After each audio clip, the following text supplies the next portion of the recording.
And we're live. Good morning, good afternoon, and good evening, my friends, wherever in this world you may be coming to us from, or whichever dimension you may be coming to us from. And if it's the 38th dimension, I hear it's half price wine night, so get it.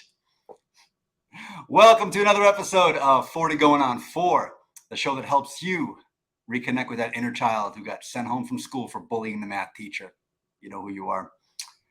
I have an incredible guest today to talk about an incredible topic, the great Angela DiMarco. Angela, welcome, my friend. Hello, my friend. Thank you for having me on your show. I love it so Oh, much. yeah. What's going on in Strong Island this morning? Well, it's a beautiful day. My 5-year-old had a temper tantrum this morning on the way to the bus. So, that's always fun. So you were literally reconnecting with an inner child today. Actually, technically, your inner child. If you really want to get down to the you're gonna get biological nuts and bolts of it. You're just jumping right in there, right? We're going right there. We're on the express train today. Let's do it. Yeah, man, and it's so interesting because I have an 18-year-old.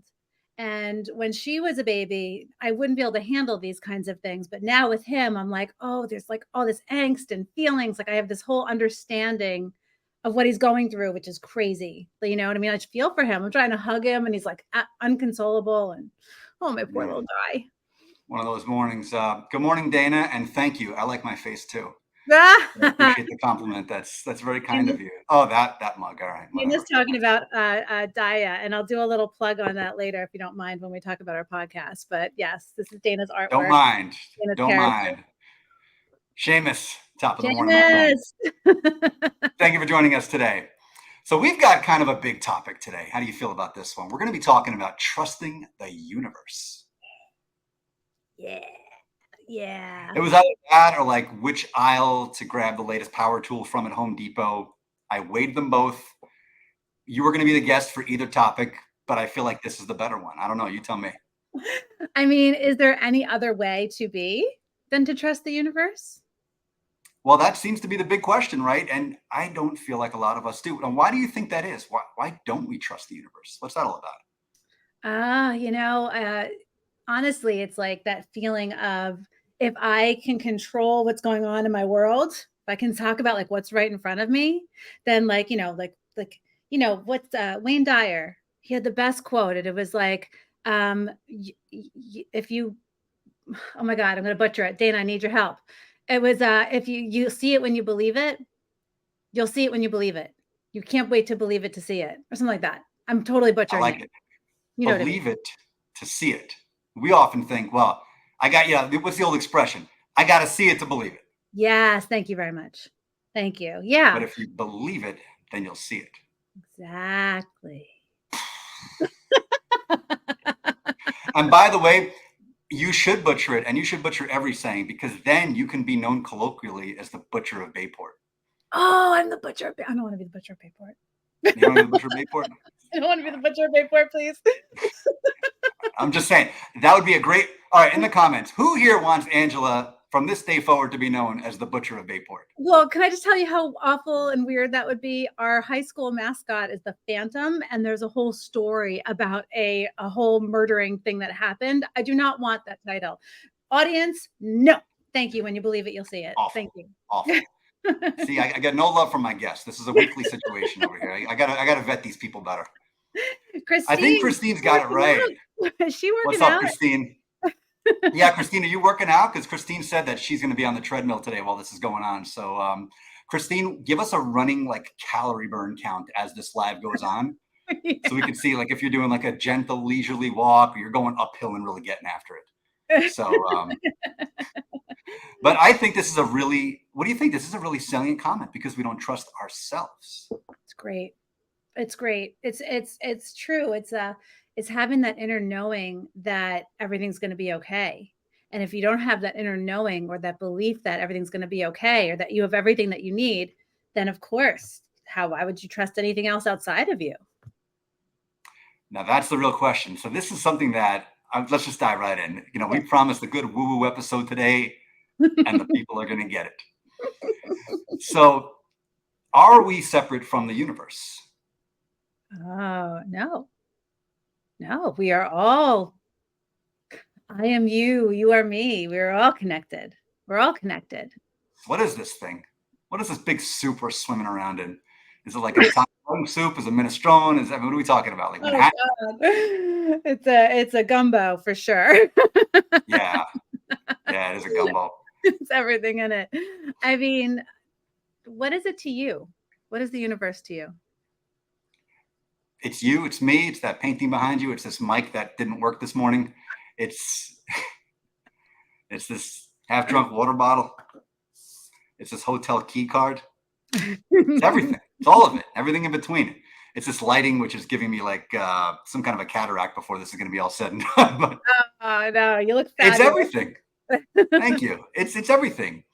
And I think this comes to the central idea. So we say, okay, what, as kids, we trust everything. The kids will jump into anything. The kids will eat anything. The kids have no hesitation about it. It drives, of course, everybody else nuts, but they just throw themselves into everything because they just implicitly know it's going to be fine. It'll just work out. I don't know how, but it'll all just kind of work itself out. Yeah. When do you think we lose that?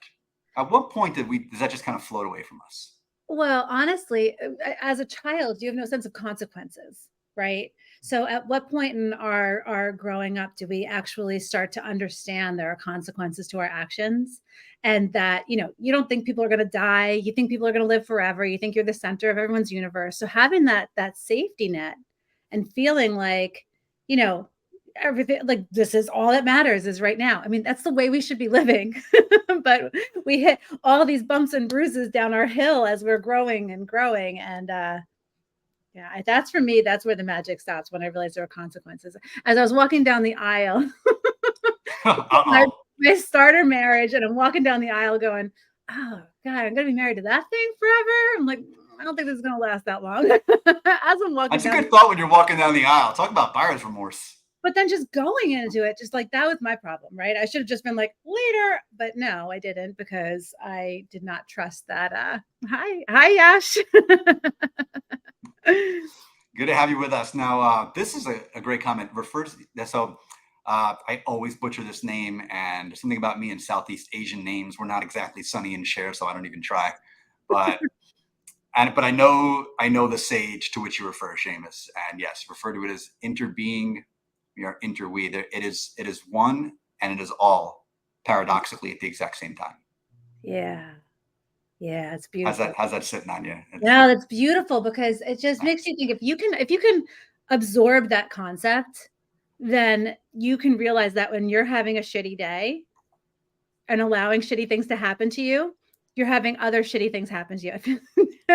Dana, I know. This is like Dana's world, and here I am, practical Angela, the bridge, and Dana's like Mm-hmm. blue queen. So sorry, Dane. But Eating up this topic, yeah. if Me you too. realize that your emotions and reactions and everything that you put out, everything that you feel and think, has a ripple effect on the entire continuum of time and space. Like, maybe you would think about it a little more. Maybe I'll try to focus more on being content and happy, because I want that for every single particle that's around me to feel that same way. Unless we want everybody to Well, some do. feel You've clearly been to a Jets game.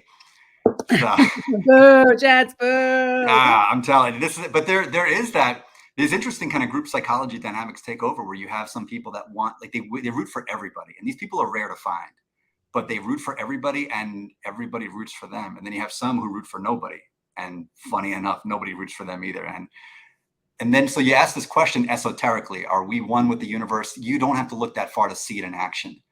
With the people who walk around miserable all day, they put that out and it comes back, and they become one with that energy of misery. Like, I'm apart from it. It's apart from me. Screw this, screw them, screw everything.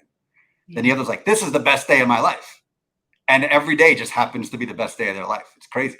I know. And then those two people walked, like, picture New York City street, right? Scruffy, miserable man's walking, spills his coffee as he's walking. And then the happy-go-lucky person walks right by them, and their energy goes, whoosh, and it's just like a little ick gets on the happy one, a little happiness gets on that one. And it's just like, it's a whole, like, it really is a thing. Like, we do share our thoughts, emotions, and feelings with each other. So when you get the ick on you, do you go to the dry cleaners? How do you get it out normally? Put a little bleach, or? Oh, I shove a crystal up my ass. No. I respect that. Honestly, I think that's the best place for a crystal, but this may lose some of my friends in the woo community. I love you guys. I mean, no disrespect. Honestly, Dana and I joke about her rocks all the time. She's really into them. And I'm not a crystal person, but I have my beautiful little tree here because I just think it's pretty. I don't even know what rock it is, but I like it. That's fine. What happens is whether I'm like super up or super down, right? Like in that manic depressive emotional state of Mhm. being, I have to do something to ground myself. So if someone's getting the ick on me, I got to go by myself and just go do something where I'm focused. Usually, if I do a creative project, writing something, even if it's a post, writing a funny text, calling a friend, and keeping him company on his road trip, just like it gets me out of the stuff that's going on so I can get centered, because if you can just focus on what's going on inside you, then the ick kind of like is deflected. Like you can kind of like create a shield for the ick. It's hard. It can't stick. It's like there's something about it. You almost create like a laminate around you where it Yeah. just it just can't get on. Like it just I'm falls right rubber, off. you're glue. Your ick can't get on me. There it is. That is a bumper sticker waiting to happen. Done. And it should be on one of those trucks I saw on the road yesterday. Like, don't like my driving, dial 1-800 and I'll let you fill in the blanks. Exactly. Deal with it. Truck, by the way, trucks in the Midwest, everybody just buckle up and keep your eyes open at all times. Oh, yeah. It's a slice of life out here. So what do we got from Seamus? When you connect with the universe at a higher frequency, we tap into the abundance of the universe. We enter into the universal flow. I love this. Let's talk about it. Yes. Seamus, yes. Oh my gosh, it's so true. And if anything, Seamus, you're like the faucet. Seamus is the faucet that turns on the flow. Like I could just step into Seamus's awareness and I feel love and peace and connectedness. He just has this magical gift of being able to do that. So if anybody here is not connected with Seamus yet, please do so. He's an amazing person. He's on LinkedIn, obviously. Yeah, exactly. Shame on me, apparently. Oh, then do it. I mean, Seamus is like, Yeah. Hit me he up, is Seamus. he's such a love. He is such a love. And that is you. That is you, buddy. So coffee cheers to you. Yeah, so this is a good comment here. So as long as the positive is inside, so it inside, outside, is there a difference? Is there a difference between that energy when we absorb it and when we give it and when we feel it, when we perceive it? Or is it just kind of floating out there in the ether? What's that all about? Oh, interesting. Interesting. Well, I think that if you think about like a light switch and your electricity, it's all on. Your electricity is flowing in different ways. Yes, it's coming through a wire, but what does that really mean? Right? Is that so? I think that it's just a matter of resonance, what you tap into. So whether it's on the outside of you and people are like around you and you can feel that energy, or if you feel it negative or inside, it's a matter of what you resonate with. What you're picking up and what you're putting down and how they come together to make sweet, sweet magic. Heck yeah. Now I want to put this in real terms okay, so there's a lot of folks out there who they don't speak in this language. And you know what? I respect that because there's a long time in my life when I didn't either. I'm not gonna lie, they were miserable years, but they were a hell of a lot of fun too. In a lot of ways. Yeah. So let's kind of bring this from the fifth dimension to the third. And let's talk in very real, very practical terms. Okay. So somebody Wait, there in a 9 to 5. We haven't been? Are you kidding me? It's not how we do things around here. That's not how we roll. It's not what it's all about. But what the hell? Let's do it. Let's dive right in. Let's go.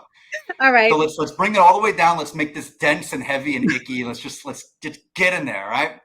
So somebody out there, maybe you're watching this and you are working a 9 to 5 that you just detest. It's not for you. Your boss is a micromanager. Your colleague is the one who microwaves the fish every day. It's a whole thing. You want out of there. We have all had a colleague like that. You have a business of your dreams you want to start. You've been thinking about it for a long time, but you have this moment of doubt. Like, can I do this? Will this happen? Can I make this work? Do I trust the universe to bring this into alignment for me? What do you say to that person? Well, we're talking to me 3 years ago because I was that person.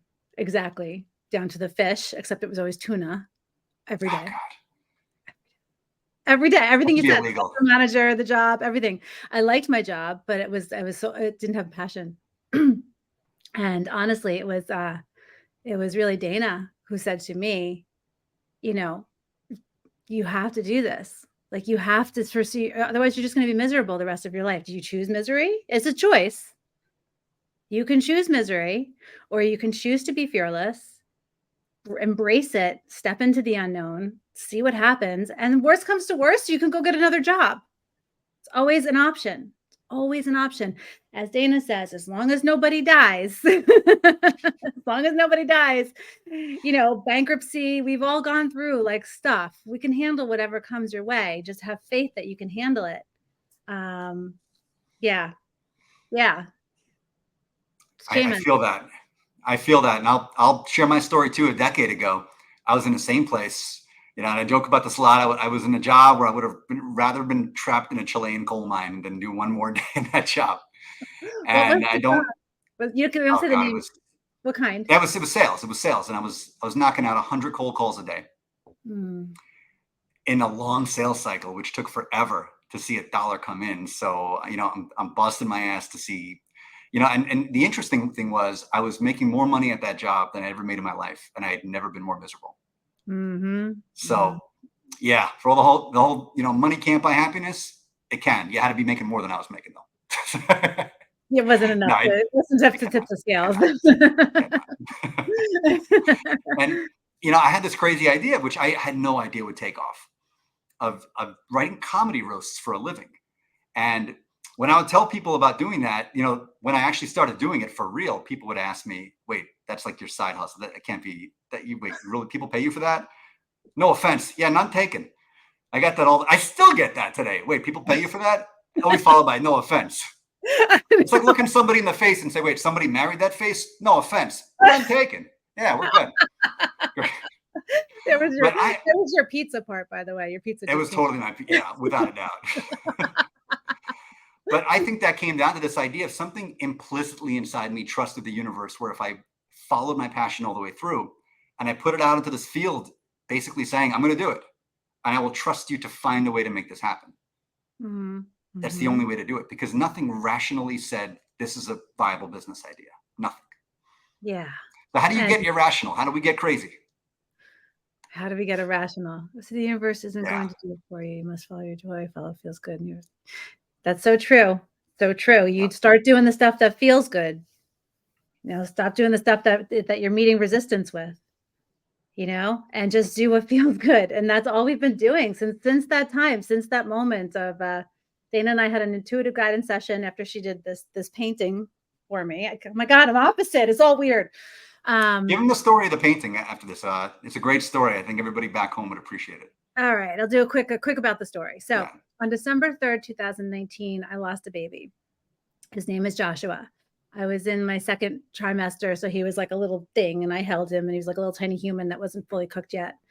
And it was the single most tragic experience of my life. It was the worst experience of my life. And at the time, I had just had a son, Christian. My husband Dave and I had a son. He was about a year and a half at that time, and he was a hard baby to have. A little bit of science and a whole lot of love, and there was Christian. And then so all of a sudden, Joshua was like this surprise baby, right? And for anybody who loses a child, especially like in utero, you start thinking about, okay, I'm gonna have to get another car seat. I'm gonna have to get a bigger car. It's gonna cost a fortune to fly. Like, you just start thinking about all these things, and all of a sudden, then that's ripped away from you. So when I came to after going through the grief, I started to really figure out like what was the purpose that had to have a purpose. It couldn't just happen. Like that things don't happen, I believe that they don't just happen. Everything is for our benefit. Everything is for our soul's growth. Everything is for moving us forward and propelling us. So I started to do a lot of spirituality, like listening to like Aaron Dowdy and Victor Odo videos. I don't know if anybody's familiar, but they're very like woo-woo-y guys who are like on the fringe, and started talking about star seeds and all this stuff. And I was like, this is interesting. And while I was like opening up to this, I was like, I want to honor my baby in a way that he's here with us, So I was gonna make a diamond out of his ashes. I don't know. I was gonna do all kinds of weird stuff. I don't know what to do. So I had reconnected with Dana after we were college buddies from 1992. So this is now 2021 or 2000. 2020. Dana's my Rain Man. And I saw that she became an artist and I loved her style. So I was like, can I commission you to do a painting? Oh my God, so weird. Lean to the right. Okay. Loud and clear.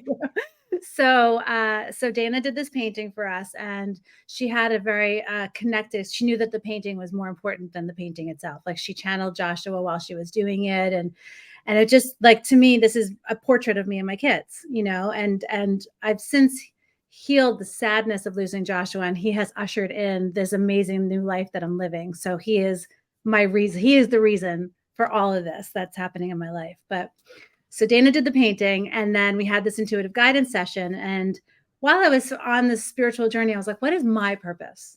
Okay, Joshua's here. He's here to bring me to this purpose, here to show me, to wake me up, to like I was so like at the job, like I had everything on paper, had the 6 figures, had the family intact, had the husband, my husband's hot. It was great. Like everything was great.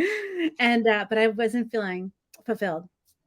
So I had this idea for a business, and during a session with Dana, I read her my little blurb about the business, and she was like, "You have to do that. That's gold." And I was like, "Okay."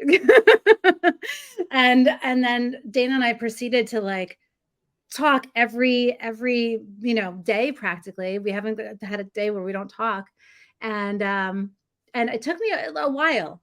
I did the business like over a year, still having the job, but as I got more and more to seeing it to fruition, the job got more and more dissonant to me. Like it hurt to be there. It was uncomfortable. Like it just wasn't great. And then finally, we bought a house in Bayport, and I said to my husband, we've got some money now, got an investor, and I just want to go do the business. And he's like, okay, you'll be fine. You'll be making money in like 4 months, right? Yeah. Yes, honey. 4 months plus 3 years now. Now, 4 months in dog years, right? Yeah, exactly. Just qualifying this. Appreciate you. Okay. Oh no, we have a transmission. Don't tell me this cut off during the best part of the show. We were just getting the best story over here. Maybe Oh we weren't no, supposed to have that. Ah, good. Yeah, the universe is like they don't need to hear it. They don't I know. know. I guess They not. do. All They right. do need to hear it because it's a it's a beautiful story. It really is, and some would say tragic, and I think tragic's in the eye of the beholder. It's some would say tragic, some would say inspiring, some would say yes to both. I think it doesn't have to be either or. This comes right back to the core of it. It's do you trust that this happened for your highest good, for you, for your family, for your trajectory, for everything? Now, where would your life be had your child come to term? What timeline would that have spun off? Exactly. And you know what? That's exactly it, Jeff. It's, do you trust that this experience is for your highest good? And the knowing that we have now is that every experience is for our highest good, no matter what. We don't have these This, experiences yeah, like, no, we're here to have fun, here to learn, grow, expand. here to learn, here to learn. There are different exercises that I've done with people to kind of play out different timelines and things that can appear to be the absolute worst calamities can give way to an inpouring of light and innovation and connection that can be 100 times greater than the bad thing was bad, but we can't see it now. And I'm not going to get into too much detail about that, but one incident, a historical calamity, we played out an entire timeline, and I literally saw this coming. This is where you can all have me committed. That's cool. I have no problem if you do that. But that historical calamity is going to lead to the cure for cancer.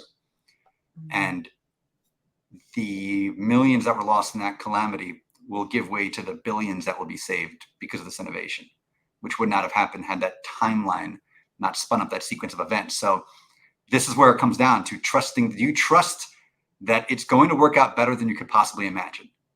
Do you think that it will? And why? Why should we trust that? That's a good question. Why? Why should we trust it? Well, I've seen it, so I believe it. I've experienced it, and I think you have too. That first time where you're like at the edge of the cliff and you're like, oh, like that feeling, right? That Yeah. feeling of, but then you realize you get caught by the net and you get taken Yeah. to greater heights every single time.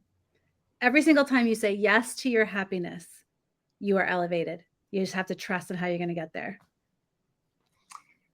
Yeah, I'm glad that your story did get through and Christine did see it. So good on you, StreamYard. You Um, finally came through for us once in your beautiful little life. Now, we have a couple of great questions I want to get to here. We're going to start with yeah. George. George, what's up? Aloha, my friend. What do you do in your moments of doubt to reconnect to the trust, the good, the beauty, and the universe? Oh, let's see. I want you to answer that one first. No, Okay, moving on to the next question. I think you've got something to I, say. now, it's a great question, George. And, those moments are always going to come, no matter how, quote, connected you are, or I hate to use the word enlightened. I hate it. I hate that word. I'm going to use it, though. No matter how enlightened. It doesn't make a Mm, difference because you're going to have those moments. It's going to happen. And then there's two things that I do to help me in those moments. The first is to just remember and remind myself that it's all a show, it's all a game, it's all a dream, simulation, whatever word you want to use for it. That I am certain of beyond the absolute shadow of a doubt. And when I reconnect with that moment, I'm reminded that the doubt is baked into the cake of that game. It's not a bug, it's a feature. We're meant to feel separate and disconnected and think it's real and all that, because that's where the fun and the juice of the game is. Because I think there's part of you, if you trust too much, then the game loses a little bit of its fun. Like if you know no matter what happens, I'm totally good. You can be light and easy and free, but some of the juice is taken out of the game. So I think that's part of it. And then the other thing I do when I'm having that moment of doubt is just to realize this moment of doubt usually happened after something really bad went down or something really frustrating is happening. And then also realizing that's also baked into the cake. That's the contrast. You came here to experience that contrast. And, so here come all the cliches. It's always darkest before the dawn. And it's like the labor pains of giving birth. And you have to have those contractions and those pains as part of the process. So it's just, again, baked into the cake. It's part of the deal. And mm. once you kind of reconnect with that, you're like, all right, we're all right. What do you think? I think that that's a brilliant way to look at it. It is part of the game. Um, George, what I would say is when you're having a moment of doubt, dig in and see what is causing you the fear. What are you afraid of in that moment? And address the fear because that's what doubt is. Doubt is, oh, if this isn't going to work, I'm not good enough. But does that happen to a lack of worthiness? Does that happen to a lack of trust and faith? And if you try to address it and get down to what it's really about, like Dana says at the end, is anyone going to die in the situation? you know, but finding that Root um, cause. root We're cause. sociologists today. But if you dig in and say like, okay, like I do this weird thing. I'm going to be full on commando here with you guys. Um, when I have an underlying fear and I'm not sure what's going on, my mind goes to play out a very tragic scenario.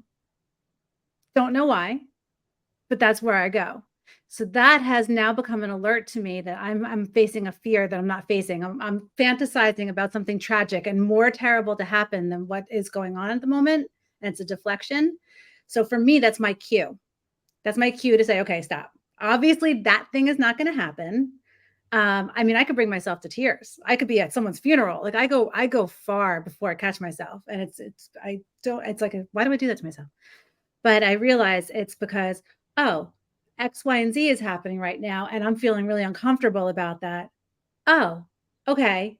This happened before and I was okay then. You know what I mean? Just like keep playing it through. And then all of a sudden that you're able to reconnect in a much easier way to the joy and the trust. I like that. And that lends perfectly into the next question. We're just going to build on this. From Natalia, what's happening, Natalia? Glad you joined us today. What are the ways of turning calamities into opportunities? Great So question. Love this question. that is a great question. And that goes to, I don't know if we were on or not when I was telling about my miscarriage, but losing Joshua really was the most tragic experience of my life. And how do you, as a mother, turn that around to be something positive? But it is. We celebrate Joshua Day. Joshua is the reason why I am where I am. And you just have to try to understand and try to learn what the purpose is in the situation. because everything does happen for your soul's growth. It's not here to hinder you. It is here to help you grow. So bad Yeah. relationships are here to teach you something about yourself. Bad jobs and bad bosses are here to teach you something about yourself and how you're going to handle it. My daughter, I don't know if she's watching right now, she might be, but she's in college and dealing with her roommate situation, and just she's got to learn. This is her opportunity. So you just have to really see what the purpose is. Is that roommate giving her trouble? Do we got to make some phone calls? No, I think they're working it out. I'm saying, are we good?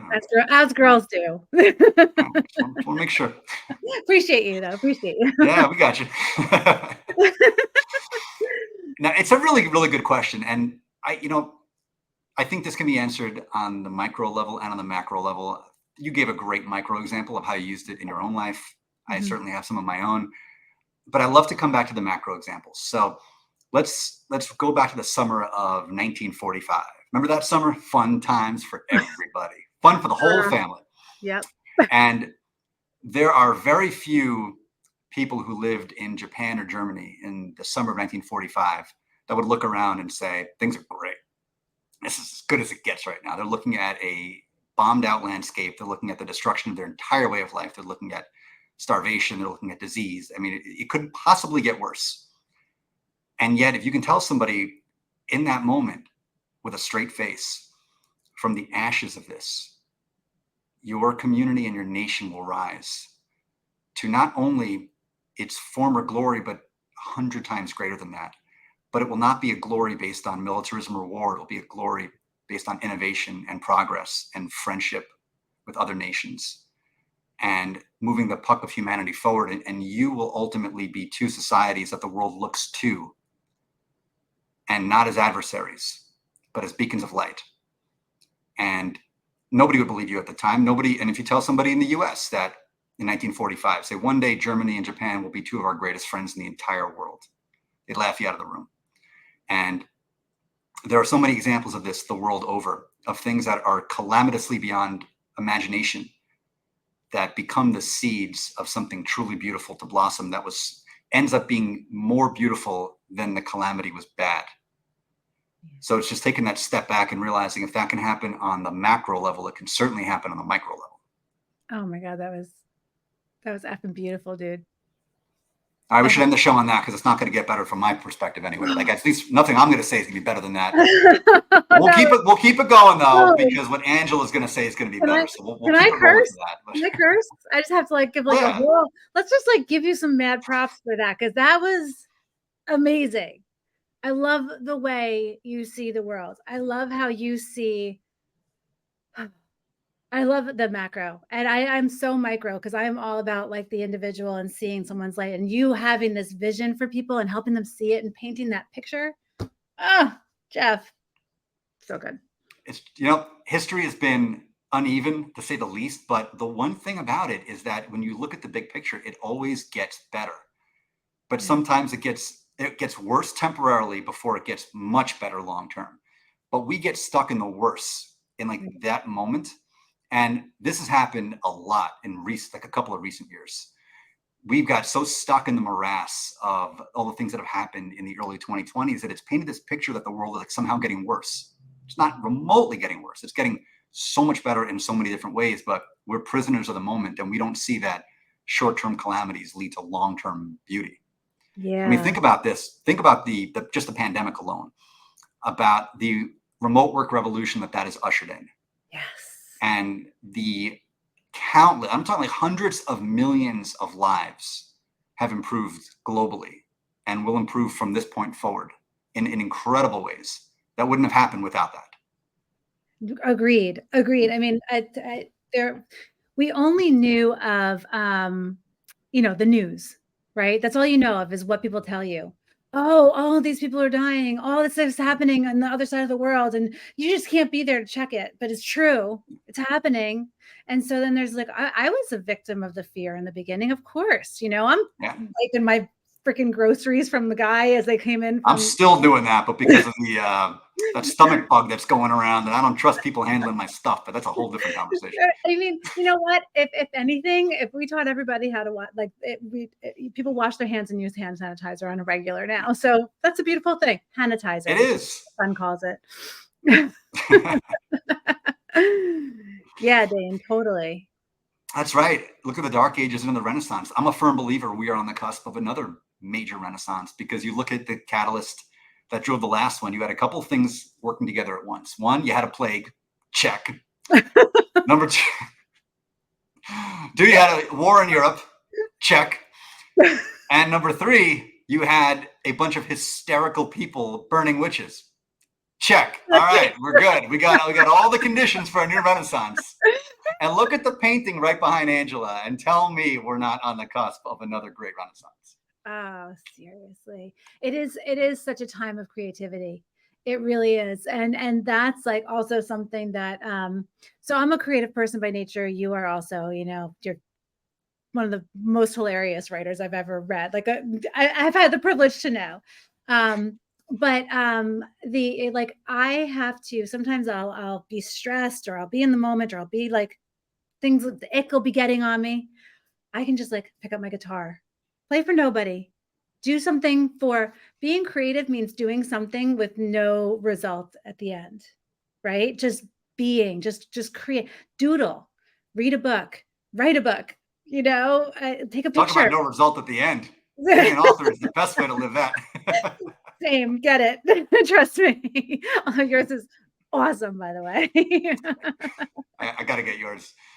And Dana, I got to get yours too. I'm gonna read them both. I can't wait. We're gonna get them to you when you're back from your Wild West adventure. Can't wait to dig in. Thank you, George. That's kind of you, my friend. Now, George is somebody I like to plug George all the time, and I'm gonna continue to plug him because this is a guy you have to watch his show.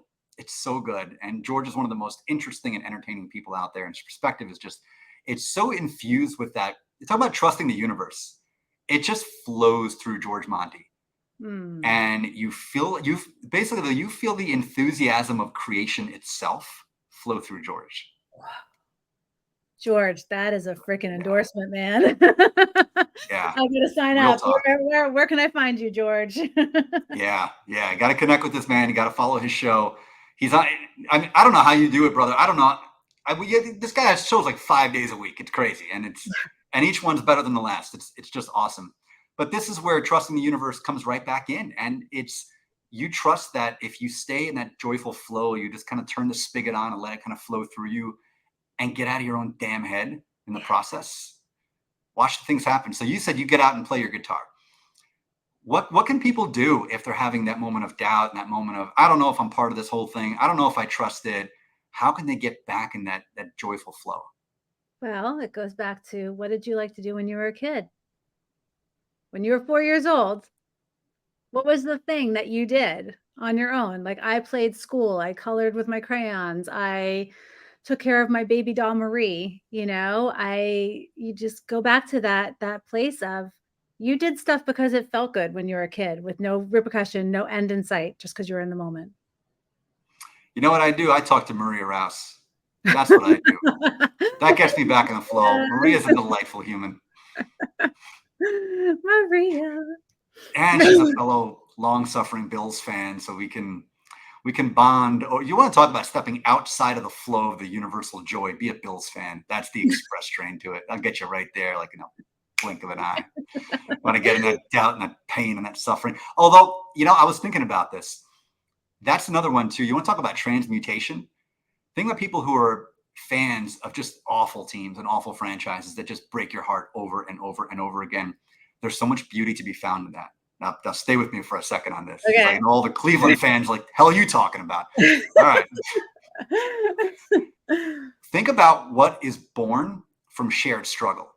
Think about, and now I don't want to use the word trauma bonds over sports. It trivializes actual trauma bonds, but there's some degree of it.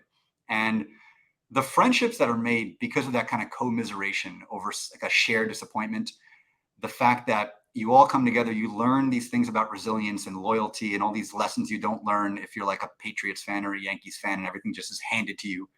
That there are a lot of things that come from that manifest in other ways in other parts of your life that you don't see at the moment. But you don't get that. You don't get that kind of camaraderie. You don't get that kind of nod like, hey, I see you. I see you too. You just don't get it. Okay. So I'm weird. I am someone who like I step in and out of experiences depending on who I'm with. I just wrote a whole newsletter thinking about it, about like being able to like jump into different things. So I had my ex starter husband was a Red Sox fan. And so I was a Red Sox fan a year before they won the World Series after however many years, Mhm. 98 years or something Yep. crazy. 1918. Like I remember all the stuff. And so I'm from New York with this husband, and my brothers hated me because they were diehard Yankee fans. Like there were battles in my house, and I was a drunk Red Sox disgruntled. We are gonna win this year. Like I suffered for a year, and then they won the World Series, and I was at Game 6, and it was freaking awesome. Um, Wow. so I and then so I've become like I now can watch a Super Bowl. Like I can't follow a team. I love football. I can watch any game and just start staring. And I'm so amazed by the game itself that I'm not hung up on the stats, the years, the even who the coach is, what the players are being paid. I don't give a shit about any of that. I am watching it for the love of the game. And it is such a cool place to be. But I get you. On a opposite side, instead of commiserating and trauma bonding, I'm also a huge Pearl Jam fan. So you go Mm. to a rock concert and you have all these people loving up on this music and every single note. That kind of bonding is also probably why I love the music so much too. So shout out to all my Pearl Jam fans. Love you guys. Like two of us. Jeremy has spoken. There's something about Pearl Jam which is so beautifully early to mid '90s, in that you couldn't make out three lyrics of any song, but you didnn't care because it's all that every '90s song was the exact same song sung by a different person. It didn't matter who it was, but it was great, and you didn't care because you loved it anyway. It was the best. Yeah. And just for the record, drunk, disgruntled Red Sox fan is redundant. It's just all. That's true. Each implies the other two. So Pre-winning World Series Red Sox fan says everything. absolutely. Now, Bob's a guy, you want to talk about transmutation and leaning into the universe. This is a guy who not only is a great fisherman, from what I understand now, Bob's somebody who has encountered a lot of adversity in his life, but he still brings it to the show. He still brings it to the show. And that is an incredible thing to see. I love the transmuters. They're my favorite people. They're my heroes. Yeah. Everybody out there who's like taking the punch and gets back up, like, what? Let's go. Yes. They are my freaking heroes. It's true because you know that their growth is so exponential, right? The harder the trauma, the harder the adversity, or the greater the adversity, the greater the growth. And if you are somebody like Bob who keeps going through and growing through these things, oh my God, Bob should be floating on a mountaintop by now. Oh yeah. Bon 100%. Jovi. Oh, that's Yeah. Bon Jovi is my karaoke song. Wanted Dead or Which Alive? one? Wanted Dead or Oh, Alive. that's a good one. Crush it. That's a good one. That's a really good one. What doesn't kill you makes you stronger, or just makes you really bitter. Either way you go. But Yeah. that's the interesting thing. It's always a choice. Like, do you trust the universe to say that this thing that happened happened for, as miserable as it was, is it happening for me to propel me into what's going to be better, or screw everything, screw the universe, screw life, this and that, and you just go into the shell. And which basically it describes most of New York. And Angela and I are both New Yorkers, and I hate to paint it with a broad brush, but what the hell? I'm going to do it. I'll paint with a really broad brush. There is this heavy energy with New Yorkers that you find. And it is this heavy, pessimistic, screw everything, screw everybody, another day, this and that. And, can you believe I'm dealing with this shit again? And it's like that. It's just over, and it feeds off itself and it drags itself in. But the ones who break free from, and there are a few who break free, there is a magic to them unlike anybody else you'll ever meet. Because the strength required to break free from that vortex of negativity, my God, that's the stuff. Dude, I mean, yeah. Yeah. I was just so I'm on Long Island, and I used to live in the city. Like my heart's in the city. I love New York. I love that energy because it does feel like home. They're my people. And I've always been like the bright, shiny, bubbly girl walking down to, walk with my little Starbucks or whatever coffee I was drinking, and I can't walk with coffee in my left hand. I'm not ambidextrous. I spill it. So I always had to have it in my right hand. So I had my phone in my left. I'm walking through the streets. And then everyone's walking down, looking at everyone's their thing. And I'm the one who's looking up, like, look at this. It's so cool. Cause I love people watching. But I was in the city this past Sunday with my kids and met up with an old friend, Cairo Marsh, an old colleague. Really, really fun day. Went to Bryant Park. My kids were on the carousel. We had sat outside at a cafe and had a great salad, and it was just like this awesome day. The energy of the city is it's so different. So it really depends on where you're at, right? Yeah. But I was there. My whole family still is there, and I had to separate from them regardless. You know what I mean? Like, it's not a space thing, it's like a distance. They're not in my life. I can't be around it. It's too heavy. It's a lot, and it can influence our own view toward life and our own view toward our own destiny. Yeah. If we're in an ecosystem of everything is screwed, we're all screwed, everything is doomed. And this is something I've been on this crusade on social media recently, and I love this like doom culture of, and there's nothing that says I don't trust the universe like a culture of doom. That is the it. great telltale sign of Agreed. everything is screwed, and here's why. Agreed. Agreed. And I love what you're doing. I love how you're painting these pictures of what tomorrow and today actually look like. It's I was saying it. I'm trying to describe this the best way I can. It came to me, and it just keeps coming to me. Not of what can be, but what already is. Mhm. It's this timeline that already exists, and it's so much closer to us than we can even begin to understand. And it's around the corner for us, because if you look at the arc of history, that's where it's going. Yeah. That's the terminus. Like that's where it's like looking at a train map, and where the train is going, and if you're on the A train, it's taking you uptown, and it's going uptown. Now you may be in Midtown right now. You say, well, we're only in Midtown. Yeah, but it's going uptown.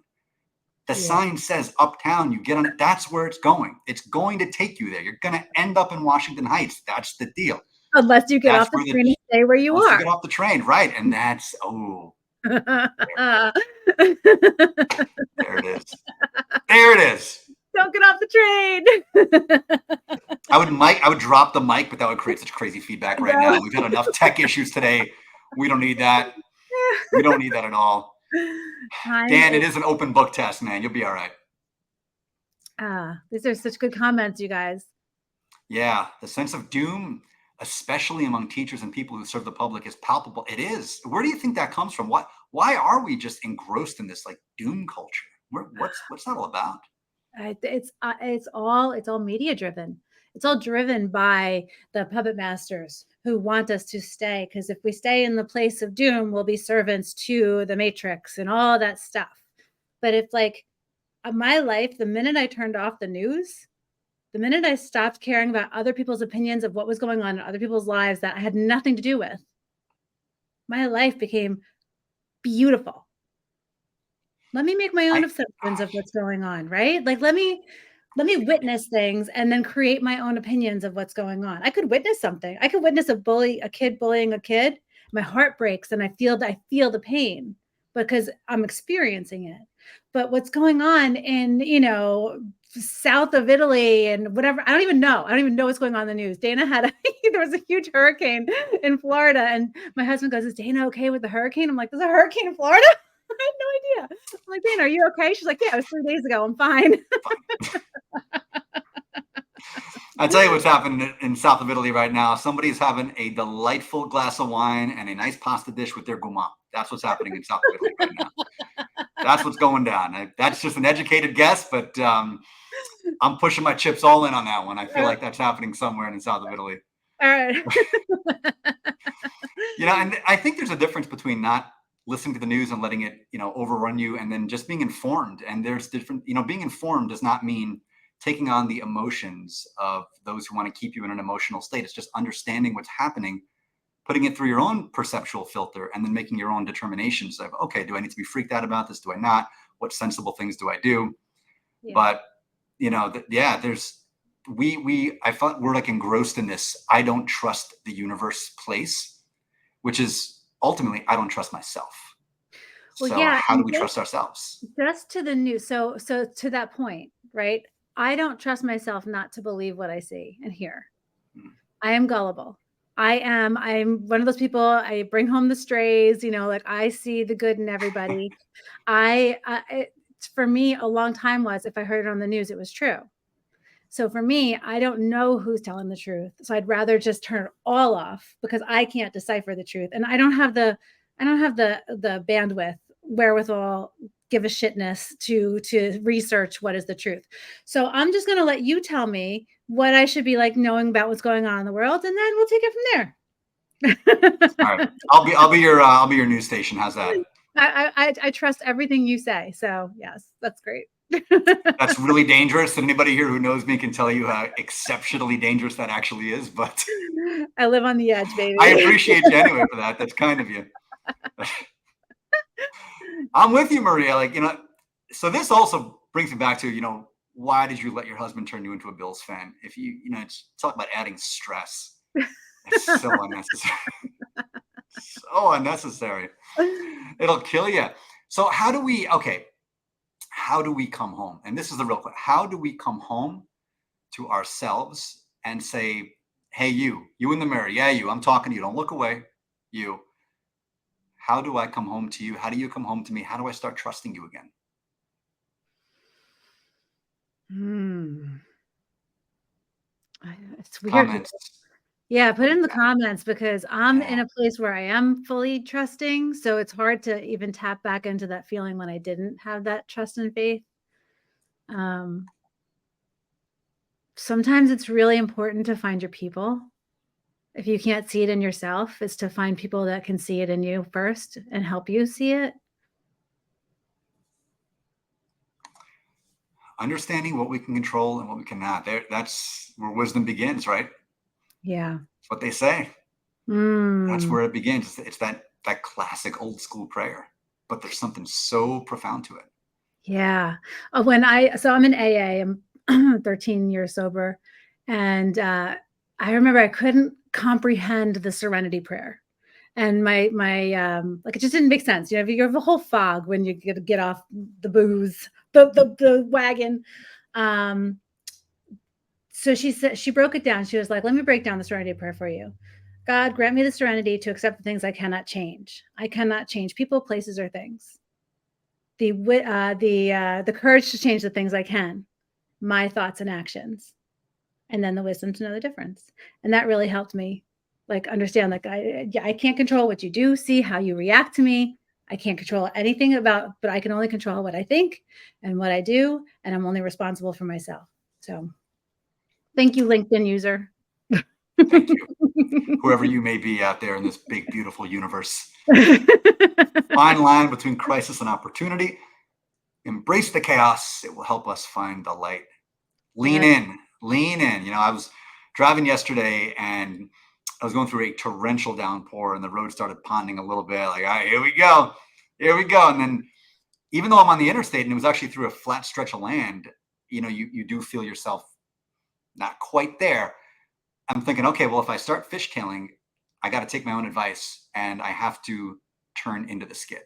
That's going to be the only way I'm coming out of this thing in one piece. Did you start singing Jesus Take the Wheel? I used to sing Jesus Take the Wheel, then I realized he was my Uber driver and looked back and like, dude, I'm already at the wheel. Chill. I got you. We're okay. I'm going to get you home. I gave him 5 stars because he was awesome. Hey, Tammy, welcome. Yeah, I have the same settings. I get that same thing when I comment on other people's streams and I'm the LinkedIn user. And by the way, for those out there who are wondering what that's all about, it means that you have your settings on private. So if you look at somebody else's profile, they won't be able to see that you looked at their profile. So it's a great way to creep on people. I'm not saying Tammy's doing that. So it's not a character assassination. I'm very fond of you, Tammy. I think you're awesome. But I do that. So I'll assassinate my own character here. Yeah. Yeah, you have to have that moment, I think, right? And so what was the turning point for you? At what point did you start trusting yourself, the universe, and having that inner knowing of everything's going to be all right. I don't know why, I don't know how, but everything's going to be all right. Ah.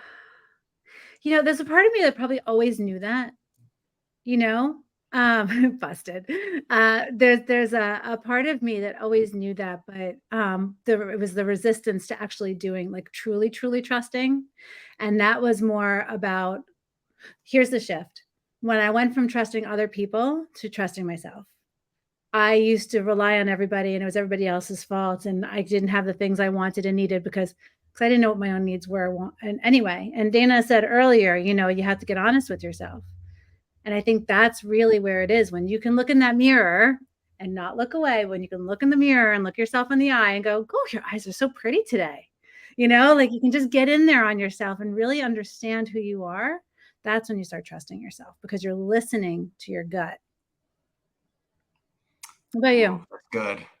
What about you? Well, I tell you, I had that happen last night, actually. I listened to my gut, and it said loud and clear, you should not have had that hot, open faced roast beef sandwich. But when I'm listening to my gut otherwise, it's telling you laugh. But it But was yeah, so it's it, good. your gut never lies to you, and it will never lie to you about what you just ate, and it will never lie to you about what you're supposed to do next, Mm, and about where you've come from and where you're going. It's mhm. really good about that. That's the one thing about guts. They're really, and the gut's so interesting as we learn more, even scientifically. We'll park the woo woo stuff on, as they say in training, like on the parking lot. We'll just put it up there for a second. We'll come right back down to that 3D science, and they're just learning so much more. And the gut has not only its own immune system, it has its own brain, and it's Really? so, yeah. Look at like the HPA axis. It's so interesting how the gut communicates with the brain and back and forth, and it literally has its own set of processes down there and decision making things that are like feed to the brain. People think the brain drives the bus, that the gut drives the bus of the brain. It's so interesting. Huh. And so when that gut's telling you something, that is a deep inner knowing, it's an intuition, and everybody has it. So the question is, are you going to listen to it or not? That's up to you. But if Yeah. you do and you just trust, pretty cool things are going to happen. And they're going Yeah. to blow your mind, like Yes. mind blowing stuff. Yes. Well, now So how do cool. you how like, what are the ways that people, drown out the gut? Because the gut's telling you to do something you don't wanna do. The gut's forcing you to say, like, "This isn't a good situation, you need to leave." And you're like, "No, no, no, no, no, no, no, no, you don't know. I'm gonna drink, Mm-hmm. like, 5 more beers. You don't know. You don't know." Yep. I'm totally going home with them. What could go wrong? Your gut's like, do we need to count the ways this can go sideways for you? Because I'll lay it out for you one by one by one. You're like, yeah, but I want to. Well, good for you. Don't do And it. And then then and at that, then you and you do just it, know. and then there's the And then, consequences, and then and there's there the it is. oh, There yeah. it is. Well, you're saying that your gut told you to walk off that aisle with the starter husband. Mhm. But, of course, in hindsight, I'm so glad I didn't 'cause I have my daughter, like, she would not have I have no regrets, but I know the moments where I'm sure Maddie would have come into fruition in some way, shape, or form because where she's meant to be, she's like my soul, she's everything, and, I'm sure there would have been a way for her to come into my life in another situation, but that whole experience, let's just say I learned a lot during those years. So okay, let's build on that. This is great. Oh, that's Here's great. another great part of trusting the universe. Let's say your gut tells you to do something. You say, screw you, going my own way, doing it anyway. Like, okay. And you do it anyway. You do the thing your gut's telling you not to do. And guess what? It'll still work out for you. It will Mm, still recalibrate it for you. Even though it didn't, even though your gut told you not to do it. Like with your daughter, it will, like, said, don't marry this guy. You're like, screw you, I'm marrying him. Okay, great. Well, guess what? You had your daughter. You had your soulmate. You had the most amazing person in your life. And then eventually you went your separate ways and upgraded the husband situation, and you had another beautiful baby, well, two more beautiful babies. One was with you physically and one was with you in the spirit, mhm. and it all worked out. So even if y'all make a bad decision, which you're going to do, I've done, you've done, we've all done it, and we're going to continue to do it. That's the fun part, kind of. Yes, you know the universe is going to recalibrate for you. It just absolutely. is. Absolutely, and I always told Maddie because I left, I left the marriage when she was 3. So I told her, I was like, God got me in, and then he got me out as quickly as he could. And it was not without a lot of bumps and bruises and tragedy and all kinds of horrible things. But I did learn a lot about myself. And it was that was a long term, that was a long game lesson, because it wasn't until like a few years ago that I was finally over it, and like now that starter husband is like, oh, it's like an annoying old scab scar on my arm, where before it was like my arm fell off and it was just gushing blood. Yep. So it definitely healed, and as I grew and learned, it it evolved. But I needed it. It was part of my pregame here in this planet. Part of the journey. I mean, the great character arc. It's the character. The story sucks without adversity. Have you ever Yeah. seen a movie with no adversity that was a good movie? Boring. Even in Disney movies, like a Yeah. parent always dies. Like there's always something Yeah. tragic. Hell yeah. Lion King? Come on. Every Disney Come on. movie, a parent or an elder person dies, and it's the children that rise up and take over the world. Every Disney movie. Every time. Every single time. And I feel like Tammy's walked this road too about her daughter. It's the same deal. And this universe will find a way to redirect you. It's like a GPS where, if there's a road closure or something goes down, it will find a way to reroute you back where you have to go. Yes. And it may take you through some areas with gravel roads where you get weird people on the side of the road with shotguns staring you down, which did happen to me in West Virginia, by the way. Great story. Telling the next one. Oh my God. True story. You I'll know, not be driving that road again. I definitely want to hear that story. There was something that when I was going through some stuff, I think that Dana and a friend of ours, Anne Marie, they were talking about how there are choice points, and there are a finite number of choice points in this lifetime because of how long we are here to live. And if you miss like your last choice point, then you're on that trajectory, but you have all those moments, you have those opportunities to reroute and make the choices that are good for you. Absolutely. Just got to roll into it. Exception with Seinfeld. No hugging, no learning. That's it. That's profound, Dan Smolin. Dan. Dan's always on it. Nice. So we're coming up on time here, and they're about to kick me out of my hotel room. So on that wonderful note, I always end each of these things with a big question and a bigger question. Okay. So we'll start with the big question. Why are we all here? God, there's a bigger question? There's a way bigger question, but this is the big one. So okay. Why are we all here? I feel like it's lightning round. Okay, what do I get? Yeah. Why are we all here? We are all here to evolve our souls, to expand and to transmute the energy that is dense, and we transmute it through these experiences that we have here in this lifetime. And as we do that, we expand ourselves and thus expand the universe. And that is what I believe why we're here. Second. Is that too woo-woo enough? No, I love it. And now we have the even bigger question. New York or Chicago pizza? Oh, fucking A. New York, dude. Is that even a question? Come on. For some people it is, and for the life of me, Chicago can take their deep dish and shove it up their butts. Chicago deep dish is the literal reason why Tums was invented. And I will just leave it at that. That's huge. So for all of you who have not yet connected with Angela, do so. Angela DiMarco on LinkedIn. Check out our website, uniquelyphenom.com. If you have a team that needs to get their stuff together, Angela is somebody you need to be talking to. And you absolutely have to check out her podcast, the Going Commando podcast, available where all podcasts are, YouTube, Spotify, Apple, and where all the other good stuff. She does it with the amazing Dana Sardano. So Dana will also be a guest on the show at some point. Our logo. There it is. Turn it. Check out the podcast. With Angela and Dana. Angela, anything to leave our guests with before we let them enjoy the rest of their Friday? Oh, no, dude. Just go get a slice of New York pizza and have a great weekend. That's all I got. It's so good to see you. Angela, I appreciate you, my friend. Awesome. And everybody in the comments, love you all from the bottom of my heart. Everybody. Thank you. Have the most amazing weekend. Bye.